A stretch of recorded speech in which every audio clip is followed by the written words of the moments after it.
Je crois, les gars, c'est son destin. En fait, c'est son histoire. Il reste exactement 14 jours avant la fin du mercato. Toujours pas de numéro 9. Ferran Torres, il est parti. Alvarez, ça y est, la prison, c'est mort, les gars. Il va pas sortir de l'Atlético. Et t'as Hamza. Il a mis 3 buts lors de 4 matchs en pré-saison. Il arrive que des buts de 9. En plus, que des buts de renard. Et quand on vous dit que c'est lui le Haaland égyptien, ouais, mais t'abuses, je sais pas quoi. Regardez sa jambe. Regardez comment elle est étendue, sa jambe. Les gars, ça, c'est des buts. Il est vraiment à la Haaland. Et encore, moi, je vous le dis, hein, vous avez vu 30% du niveau de Hamza. 30. Quand il va commencer à mettre des frappes de 40 mètres et de mettre des retournettes acrobatiques, vous allez être choqués. Quand il va dribbler 2-3 joueurs pétard dans la lucarne, vous allez être choqués. Regardez comment il regarde les cuissons. Il n'a pas envie d'aller en prêt. Hein. Non, non, non. Lui, il est venu pour tout arracher, pour prendre sa place. Et il n'y a personne qui va l'en empêcher. Et si ça ne serait pas lui, le futur grand numéro 9 du Barça? Moi, j'ai ça dans un coin de ma tête. Attendez. Guettez-moi ce but de psychopathe. Mais les gars, jurez-moi que ce mec-là, c'est pas Haaland. Mais en fait, le Haaland égyptien, c'est pour de vrai. La dernière fois que j'ai vu un numéro 9 lever son pied aussi haut comme ça pour terminer une action, moi je vous le dis, c'était Erling Haaland. Non, mais je vous le dis les gars, c'était Erling Haaland. La saison prochaine, je vous le dis, mais qu'on ramène Julián Alvarez ou qu'on ne le ramène pas, cet homme derrière moi, Hamza Abdelkarim, il va avoir du temps de jeu. À 100%, il va en avoir et pour la simple bonne raison que c'est un profil actuellement au Barça qu'on n'a pas. C'est un numéro 9, il est grand. En supplément, il est bon de la tête. En général, il a plutôt une bonne finition et surtout, il pèse sur les défenses. Sans parler du fait que dans les phases de jeu où on a un Barça qui se retrouve un petit peu plus bas sur le terrain, c'est un excellent point d'appui. Forcément, il jouera pas tous les matchs. Il y aura des matchs où limite il sera pas convoqué et il jouera sûrement avec le Barça B, mais ça c'est normal pour sa progression. Mais les matchs où il sera présent en équipe A, restez branchés. Car moi je vous le dis, hein, ça va péter. Et au passage, hein, pour monter dans le train Hamza Abdelkarim, c'est maintenant. Bref, en tout cas, n'hésitez pas à me donner vos avis dans les commentaires, histoire de savoir ce que vous en pensez, et moi je lirai tout ça.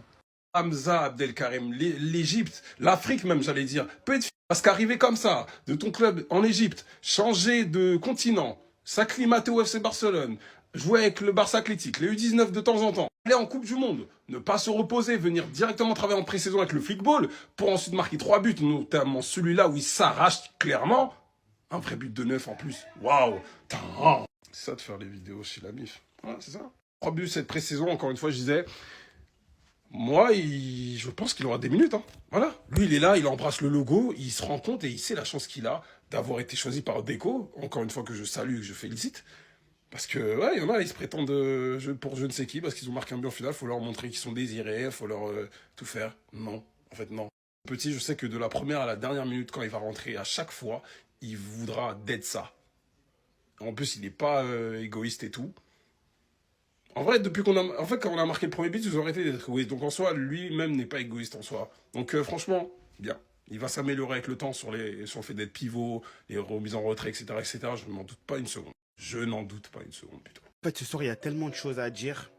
Jesse Bissiou, c'est quoi encore? C'est quoi? Là, j'ai pas fini avec Xavi et Sparte. Je découvre Gordon. J'étais sur Tonkara. Là, Jesse Bissiou doublé. En plus, aujourd'hui, il s'est fait servir par les cadres. C'est-à-dire, c'est Olmo et Yamal qui l'ont alimenté. Il s'est fait servir à la source. Mon Dani m'avait manqué. Ça, c'est le Dani de la Roja. Fais attention à toi, Firmine. Je te vois avec des petites latences, mais on va rien dire encore. Nouvelle recrue fait déjà des dégâts. 2 buts en un match. Il lance parfaitement sa carrière avec le Barça. Hamza Abdelkarim, qui marque encore une fois aujourd'hui. À peine entré en jeu, il met un but très compliqué. Ça, j'appelle ça les buts typiques de numéro 9. Tu sais pas comment il la met, la détente maximum, mais ça rentre. Parce que le ballon d'Adeyemi, il est pas simple. Il est pas simple à aller le chercher, mais il va le chercher. Ça me rassure pour le futur. Il a la taille, il a le physique pour être un numéro 9 type Haaland. Ce ne sera pas des beaux buts, comme les matchs précédents, mais c'est ce qu'il faut. Les bons placements, le bon positionnement et surtout la finition. Voilà.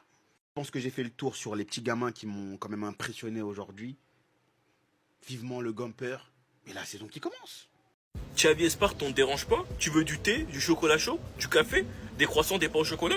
On pensait tous que Xavi et Sparte allait se faire sauter en pré-saison par Hector Fort. Parce qu'il y avait une place qui se joue en équipe première entre Hector Fort et Xavi et Sparte. Mais Xavi et Sparte a mangé Hector Fort tout cru. Xavi et Sparte a mangé Hector Fort tout cru. On sait tous très bien que maintenant Hector Fort va être prêté ou vendu dans un autre club.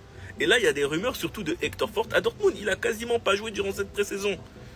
Déjà, Xavi et Sparte, regardez ce qu'il a montré en match. Aujourd'hui, il a joué 6. Le dernier match, il a joué latéral droit. Je suis sûr qu'il peut aussi jouer 8. Regardez ce qu'il a montré en pré-saison. Imaginez ce qu'il monte à l'entraînement. Pour même pas laisser des minutes à Hector Fort, imaginez ce que Xavi et Sparte monte à l'entraînement. C'est bon, c'est déjà. Xavi et Sparte sera appelé en équipe première, Hector Fort va être vendu. Maintenant Koundé, Sapolok Beinois, Eric Garcia. Faites très attention à vous. Parce qu'il y a un petit qui arrive en méchant. Flick, il nous avait dit, quand il voit Xavi Espart jouer, ça lui rappelle Philippe Lam. On lui a dit, tu es fou. Qu'est-ce que tu nous racontes?